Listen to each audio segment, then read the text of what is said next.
For many, it is difficult to accept that almost 7 out of every 10 of the world's wealthiest people received no inheritance. They built their fortunes starting from scratch or from the ground up. What sets them apart from the majority struggling to make ends meet? We don't necessarily need to become millionaires, but there is something we can all learn from the wealthy who have built their own wealth to make better use of our time and money. Let's look at the 5 things that successful rich individuals do that others do not. Most people spend time to save money, while the wealthy invest money to save time. Many people don't mind traveling across town or waiting in long lines to save some money, but they don't consider the value of their time. The wealthy do.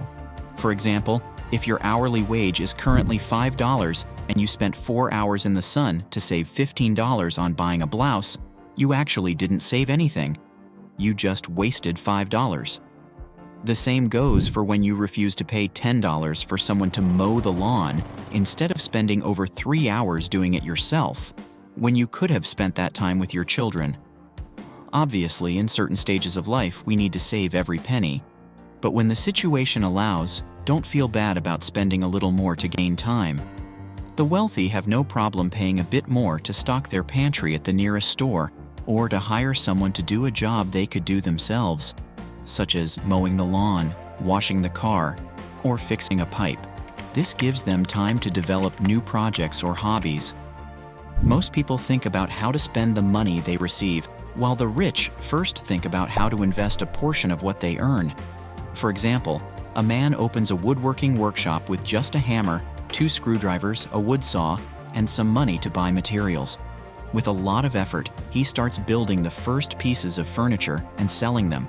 In the beginning, progress is slow, and the quality of the furniture is not perfect, but it is acceptable. It is advisable to do your best with the available tools in the beginning. However, after 2 years and about 40 sets of furniture, if the woodworker is still using the same tools and maintaining the same quality, something is wrong. Most people spend all they earn, and when their income increases, they don't receive any extra. They think about how to spend more with that money. The wealthy invest a portion of their profits in their own development, in the development of their businesses, in work tools, and so on. They follow the simple scheme of making money, investing a portion before spending on anything else, and living on the remaining profits. Thanks to their investments, their income increases, they have more money available to invest and spend, and the cycle repeats constantly. What happens, for example, if you earn $1,000, invest 20%, and spend 80%? You will have $200 to invest and $800 for expenses. Investments increase your profits, and you will be reaching perhaps $1,200.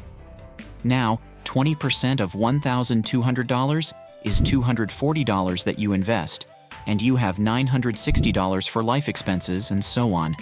If you reinvest and live on a fixed percentage of your earnings, the amount you have available will increase as your income grows. Those who build their wealth think long-term.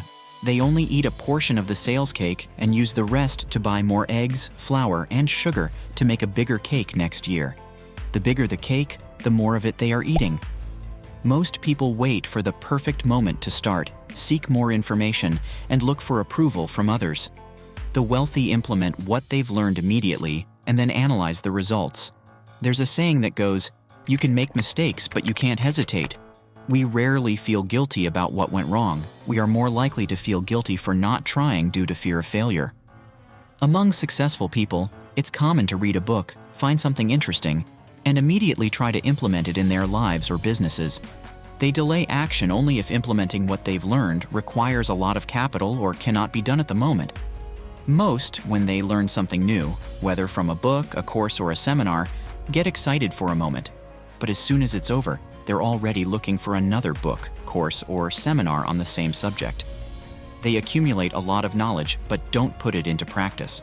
For example, a salesperson who studies new sales techniques but never applies them doesn't realize that knowledge cannot replace practice. It's like wanting to lose weight just by watching recipes and videos of people exercising. We want to ensure success before taking action, which is good to want to prepare, but we will never be fully ready.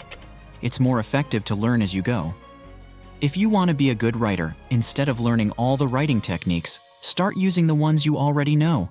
Write daily and publish on your blog or on social media. Audience feedback will help you identify where you need to improve. If you want to be an athlete, instead of just watching others train, start training with them. Let the results speak for themselves and allow them to tell you if you're on the right path or not. Most believe that no one can do the work as well as they can. The wealthy seek people who do the work better than they do. Believing that no one will do as well as you, and as a result, doing everything yourself, is common among small business owners. I would say this is the biggest obstacle to the development of any business, as our time and energy, however great they may be, are limited. In fact, if we do everything ourselves, we are not entrepreneurs but self-employed in our own business. The wealthy know that they cannot be the best at everything, and while finding someone committed who does a good job can be tedious, often in the short term, it is more demanding than doing the work alone.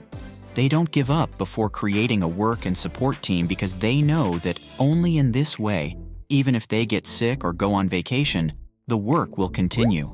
We need to be aware of our limitations to succeed, and we need others. The most successful people are leaders that others want to follow, and being a good leader is a skill that can be learned. Most act without a plan or create one they never follow. The wealthy follow a plan and refine it over time. Writing on a piece of paper, "I want to lose weight this year," or "I will double my income," are not the types of plans that help much.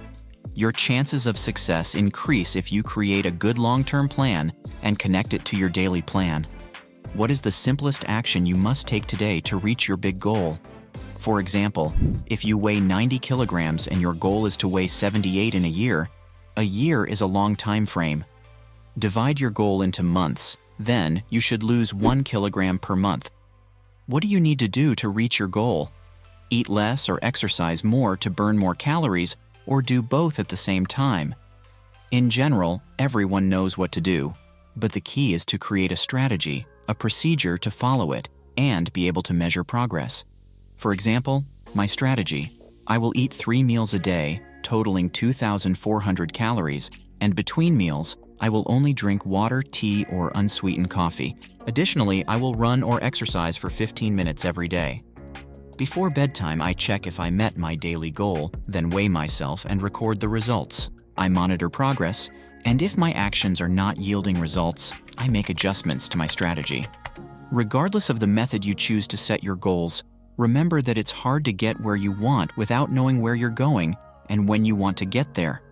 Without a plan, you can't measure the results of your actions, and without measurement, you won't know whether to make adjustments or change your strategy. A long-term plan plus a daily action plan that brings you closer to your long-term goals, and most importantly, having a strong belief in its fulfillment, is what sets those who achieve more apart from others. Many people have goals, but few have the attitude necessary to achieve them. Of the 5 habits presented, choose one that you identify with the most. Don't overthink it. Put it into practice. If you like the results, continue practicing until it becomes a part of your life. What will be your success habit? Let me know in the comments. Thank you to those who watched until here. Don't forget to subscribe to our channel so you don't miss our new videos. See you in the next video.